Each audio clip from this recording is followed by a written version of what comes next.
Hello കൂട്ടുകാരെ, ഇന്ന് നമുക്ക് കഞ്ഞിവെള്ളം ഉപയോഗിച്ച് നല്ലൊരു കീടനാശിനി ഉണ്ടാക്കാം. അതായത് നമ്മുടെ പയർ പച്ചക്കറികളെ ഒക്കെ അലട്ടുന്നൊരു പ്രശ്നമാണ് മുഞ്ഞ, വെള്ളീച്ച, അങ്ങനെ ഒരുപാട് കീടങ്ങൾ വന്ന് പച്ചക്കറികൾ എല്ലാം നശിപ്പിക്കാറുണ്ട്. അത് കായ് വരുന്നതിന് മുൻപേ തന്നെ ചെടി നശിച്ചു പോകുന്നതാണ് പതിവ്.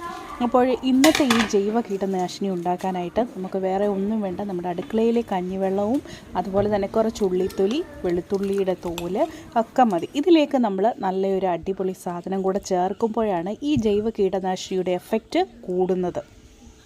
അപ്പോൾ വീഡിയോ അവസാനം വരെ കാണുക. പിന്നെ ലിൻസീസ് ലിങ്കിൽ ആദ്യമായിട്ട് വരുന്ന കൂട്ടുകാർ ആരെങ്കിലും ഉണ്ടെങ്കിൽ സബ്സ്ക്രൈബ് ചെയ്യാൻ മറക്കരുത്. സബ്സ്ക്രൈബ് ചെയ്യുന്നതിനോടൊപ്പം തന്നെ അതിൻ്റെ അടുത്തായിട്ടൊരു ബെല്ലൈക്കനുണ്ട്. അതിൽ ഓൾ എന്ന ഓപ്ഷൻ പ്രസ് ചെയ്താൽ ഞാൻ അപ്ഡേറ്റ് ചെയ്യുന്ന വീഡിയോസിൻ്റെ ഒക്കെ നോട്ടിഫിക്കേഷൻ നിങ്ങൾക്ക് കിട്ടുന്നതായിരിക്കും.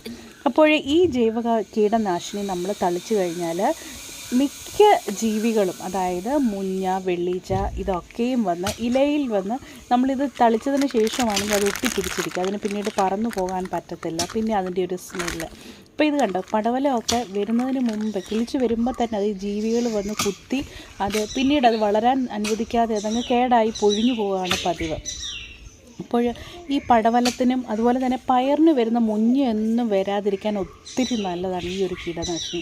അത് പൂ വരുമ്പോൾ തന്നെ നമ്മളിത് തളിച്ചു കൊടുക്കണം. എന്നാൽ മാത്രമേ എഫക്റ്റ് കിട്ടത്തുള്ളൂ. പയറിനും അതുപോലെ പടവലത്തിന്, കോവലൊക്കെ നല്ലതുപോലെ കായ്ക്കാനും ഇത് സഹായിക്കും.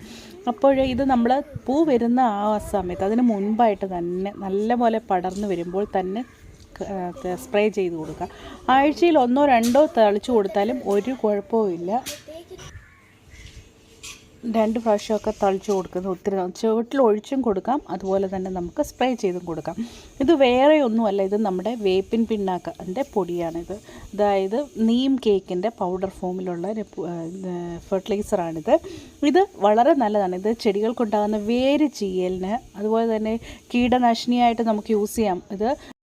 ഇത് നമ്മൾ കഞ്ഞിവെള്ളം എല്ലാം കൂടെ മിക്സ് ചെയ്തതിന് ശേഷം ഒരു 3-4 ഇരട്ടി വെള്ളത്തിൽ നല്ലതുപോലെ ഡൈല്യൂട്ട് ചെയ്തതിന് ശേഷം വേണം നമ്മൾ ചെടികൾക്കൊക്കെ കൊണ്ട് ഒഴിച്ചു കൊടുക്കാനായിട്ട്. ഇല്ലായെങ്കിൽ ഇത് മണ്ണിൽ കൂടെ ചേർന്ന് കട്ട പിടിച്ചിരിക്കുക. അപ്പോൾ ഡൈല്യൂട്ട് ചെയ്യാൻ കാര്യം നമ്മൾ മറക്കരുത്.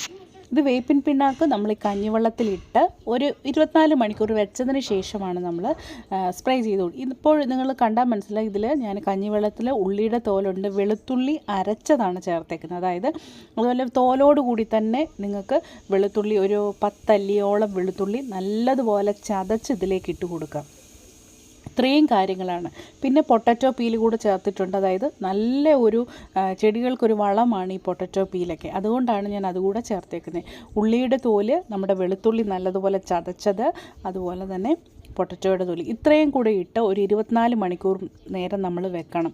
പിന്നെ ഇത് നമ്മൾ തളിച്ചു കൊടുക്കാൻ നേരം നല്ലതുപോലെ അരിച്ചു വേണം തളിച്ചു കൊടുക്കാൻ. അല്ലെങ്കിൽ നമ്മുടെ ഈ സ്പ്രേ ബോട്ടിലിൻ്റെ വെൻറ്റൊക്കെ കയറി അടഞ്ഞു പോകും. അങ്ങനെ വരാതിരിക്കാൻ വേണ്ടിയിട്ട് നല്ലതുപോലെ അരിച്ച് ഇതിന് ശേഷം നമ്മൾ സ്പ്രേ ചെയ്യാം. ഇല്ലെങ്കിൽ ഡയറക്റ്റായിട്ട് 3-4 ഇരട്ടി വെള്ളത്തിൽ നമ്മൾ ഡൈല്യൂട്ട് ചെയ്തതിന് ശേഷം മരത്തിൻ്റെ ചുവട്ടിൽ ഏത് ചെടികൾക്കാണോ നിങ്ങൾക്ക് ഒഴിക്കേണ്ടത് അതിൻ്റെയൊക്കെ ചുവട്ടിൽ ഒഴിച്ചു കൊടുക്കുന്നത് ഒത്തിരി നല്ലതാണ്. അതേപോലെ നിങ്ങൾക്ക് സ്പ്രേ ചെയ്ത് കൊടുക്കാം. സ്പ്രേ ചെയ്ത് കൊടുക്കുന്നത് ഒത്തിരി നല്ലതാണ്. ജീവികളുടെ ആക്രമണത്തിൽ നിന്നൊക്കെ നമ്മുടെ ചെടികളെ, മാവിനൊക്കെ പൂത്ത് വരുമ്പോഴേ ഇത് സ്പ്രേ ചെയ്യുന്നത് ഒത്തിരി നല്ലതാണ്. മാവിന് അതുപോലെ പച്ചക്കറികൾക്ക് ഒക്കെ നമുക്ക് സ്പ്രേ ചെയ്ത് കൊടുക്കാം. വളരെ എഫക്റ്റീവാണ്. അതുപോലെ തന്നെ ഒരു പൈസ ചിലവില്ലാതെ നമുക്കുണ്ടാക്കാൻ പറ്റിയ ഒരു ഫെർട്ടിലൈസറാണ് ഇത് നമ്മൾ ചോറ് വെച്ചതിന് ശേഷമുള്ള കഞ്ഞിവെള്ളമാണ് ഇതിന് വേണ്ടി എടുക്കേണ്ടത്. പിന്നെ എല്ലാവരും ചോദിക്കാറുള്ളൊരു കാര്യമാണ്, ഇതിൽ ഉപ്പിടാവുമെന്ന്. നമ്മൾ മാക്സിമം ഉപ്പിടാതെ എടുക്കുന്ന കഞ്ഞിവെള്ളമാണ് നമ്മൾ പച്ചക്കറികൾക്കൊക്കെ യൂസ് ചെയ്യാൻ ഏറ്റവും നല്ലത്. പിന്നെ ഉപ്പിട്ട കഞ്ഞിവെള്ളമാണെങ്കിൽ മാവ്, പ്ലാവ്, അതുപോലെ തന്നെ ആത്തച്ചക്ക അതിനൊക്കെ ഒഴിക്കുന്നതിന് ഉപ്പിട്ട കഞ്ഞിവെള്ളമാണെങ്കിൽ കുഴപ്പമില്ല.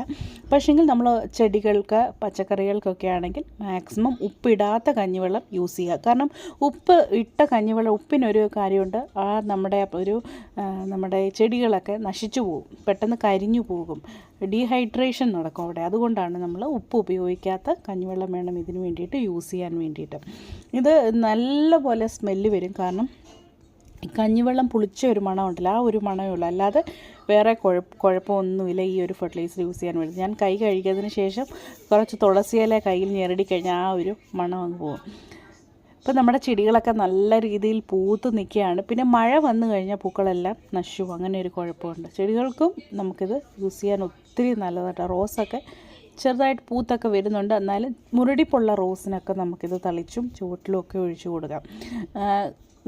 പല ജീവികളും നമ്മുടെ ചെടികളെയും വന്ന് ആക്രമിക്കാറുണ്ടാകും, ഇതിനൊക്കെ നമുക്കിത് യൂസ് ചെയ്യാം.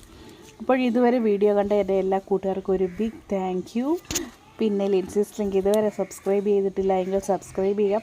പിന്നെ ഒരു കാര്യം മറന്നുപോയി, നമുക്ക് വേപ്പിൻ പിണ്ണാക്കിൻ്റെ കൂടെ തന്നെ കടലപ്പിണ്ണാക്ക് നിങ്ങളുടെ കയ്യിലുണ്ടെങ്കിൽ അതുകൂടി ഒരു പിടി ഇട്ട് കുത്തു വെച്ചതിന് ശേഷം അതായത് കടലപ്പിണ്ണാക്കിട്ട് നല്ലതുപോലെ പൊളിച്ചതിന് ശേഷം നമ്മൾ ചെടികൾക്ക് യൂസ് ചെയ്യുകയാണെങ്കിൽ ഒത്തിരി നല്ലതാണ്. അതായത് നല്ലപോലെ തഴച്ച് പുഷ്ടിയോടെ ചെടികൾ വളരുന്നത് നമുക്ക് കാണാൻ സാധിക്കും.